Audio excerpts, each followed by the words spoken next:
Hello, everyone, and welcome back into the GSMC Dead Ball Sports Podcast. And for our final segment of today's show, we'll be talking about a preview of an NBA game tonight. Definitely not necessarily the news you want to hear from my mouth about the NBA if we're talking recent NBA news, but it still has, quote-unquote, ramifications and repercussions for both teams, the outcome of this trade. Maybe more so for one than the other, but it's going to be still interesting to talk about this game in conjunction with that trade. Because I feel like even though both of these teams have nothing to do with the outcome of what happened over the weekend, it's still going to come into question in terms of how these teams' paths potentially to championships, and not just now in the future, are impacted as well, and what their championship window could look like. So without further ado, let's preview this Bucks Thunder game. This was actually the NBA Cup final in a very low-scoring affair. The Milwaukee Bucks came out on top, one of the only losses of the season. This very impressive and young, most importantly, Oklahoma City Thunder team. Remember that as we discuss this game, because it will come back when we talk about the ramifications of this trade and what it means for both these teams. But ultimately, I want to talk about the Bucks a little bit first and foremost, because this was a team, right, that coming into this season really lost a little bit of its luster in the Eastern Conference. Obviously, you know they still have one of the most exciting tandems in the league with Giannis and Dame, but ultimately not necessarily to the point where it made sense. And it's not necessarily working out now as they continuously slide down the Eastern Conference ranks. Right now, in this particular stretch for them, they lost 3 in a row, including Sunday night, last night, to Memphis. And I feel like this team's problem is that they haven't necessarily addressed their front court depth.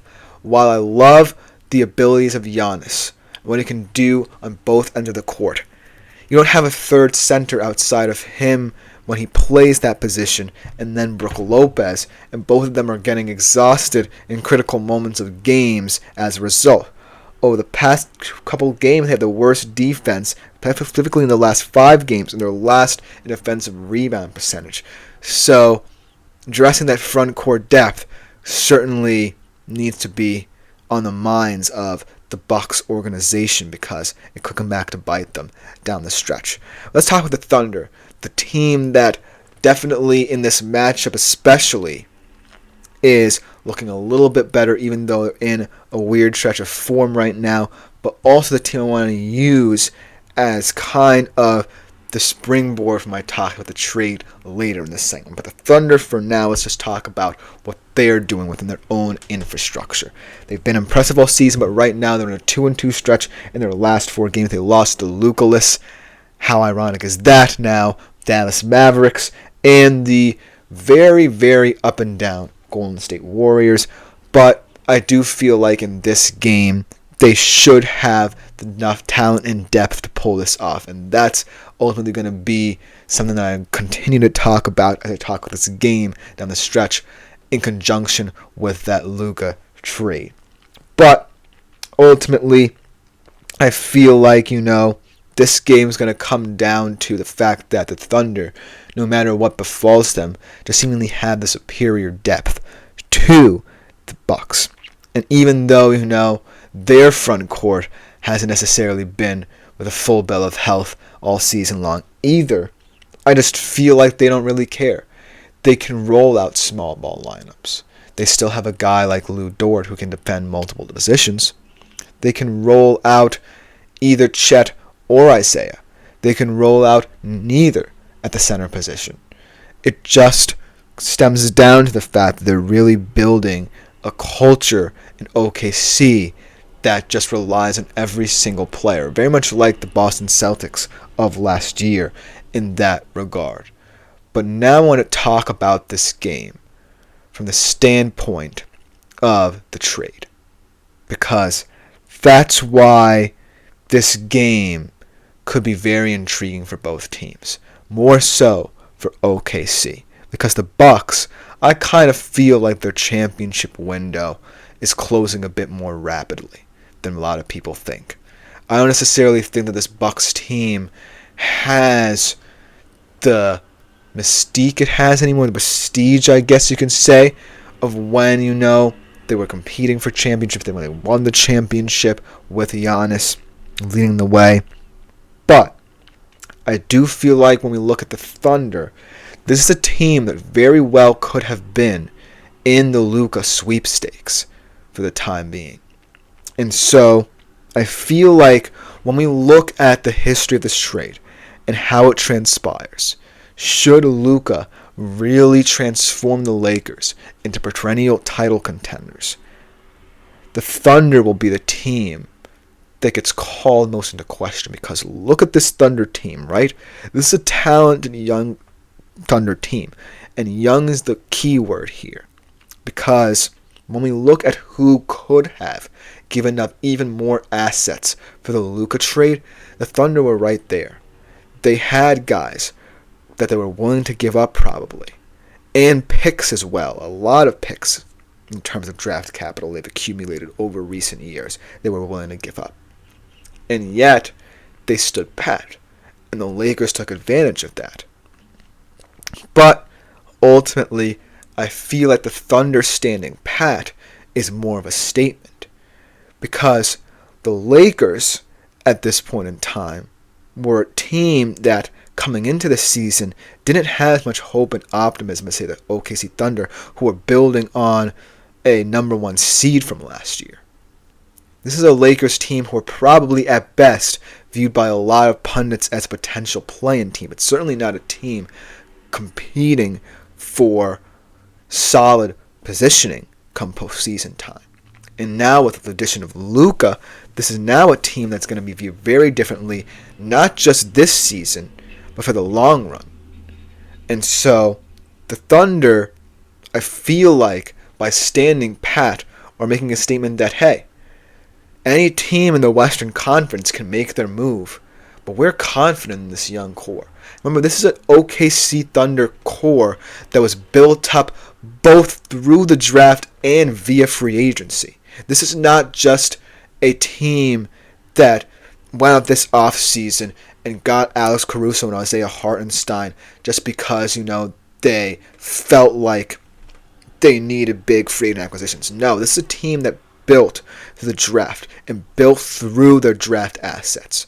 And while it could be called into question why they didn't give some of them away in order to get a generational talent in Luka, I feel more confident now than ever in this Thunder squad to get over the hump in the Luka era in the Lakers that I am in the Luka Lakers themselves.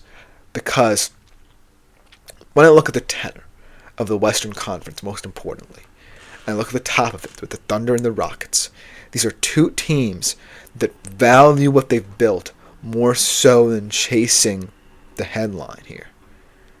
And while it's safe to say that I could be completely wrong and that the Lakers could rule the roost in the Western Conference for years to come, decades to come, so to speak, I feel like that says a lot about how the philosophies of these young teams in the NBA are changing. Because the Thunder, right now, I feel like are in a better position over the next decade or so to compete with a team like the Lakers than anyone else in the league. And I don't say that lightly. I say that because we've seen it from them this season. We saw it from them last season. And this isn't even them at full strength. And so, it's going to be a question of, can this Oklahoma City Thunder team truly overcome the talk surrounding the hype of the Lakers? Because that's what it's going to come down to.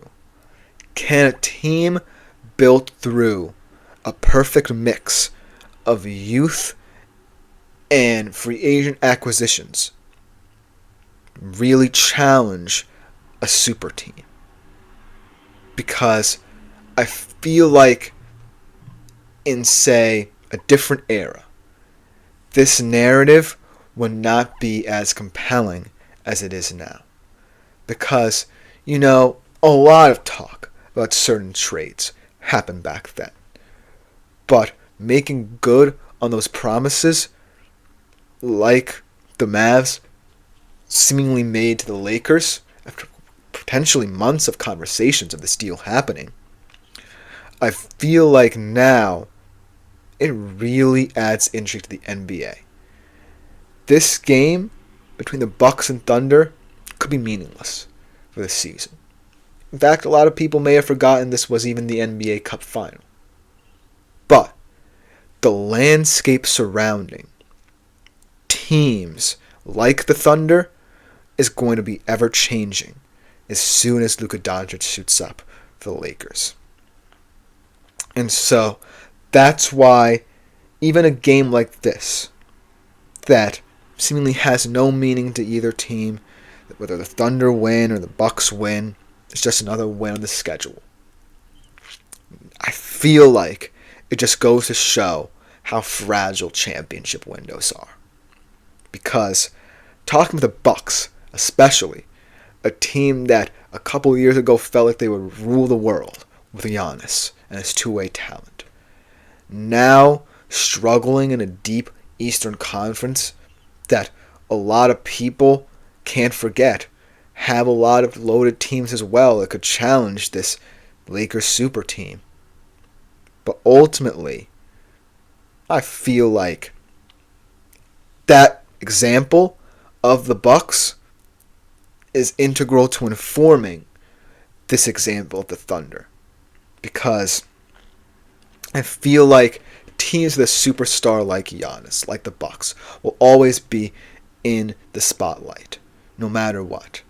Whether there's tension, whether there's a new addition, much as there was with Dame, they'll always be in the spotlight. But a team like the Thunder, who have done this with, yes, an MVP caliber player at SGA, but a blend of role-playing depth and astute free agent signings, can't be let down because of what this trade means. And so I want to be, if I'm an NBA fan, I'm very invested in this storyline, more so than others.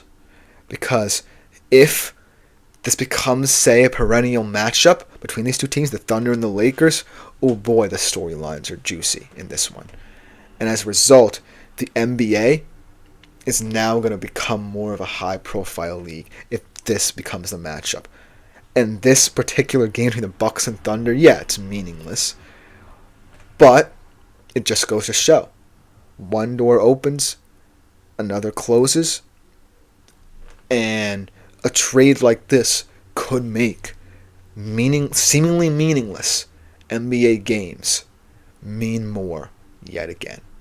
And that's why I feel like even talking about this particular game between two teams that very likely are going to be in the postseason in very different ways could be informed by a groundbreaking trade that has nothing to do with them. And that's what's special now about the NBA. But let me know what you think about this game and this trade in the comments below, because this will just about do it for today's show. Thank you all for tuning in. This has been the GSMC Dead Ball Sports Podcast, brought to you as always by the GSMC Sports Network. I've been your host, Christopher Shepard. Thank you all for tuning in. We'll be back tomorrow at 3:30 p.m. Eastern Standard Time. But other than that, I'm out for today. See y'all tomorrow.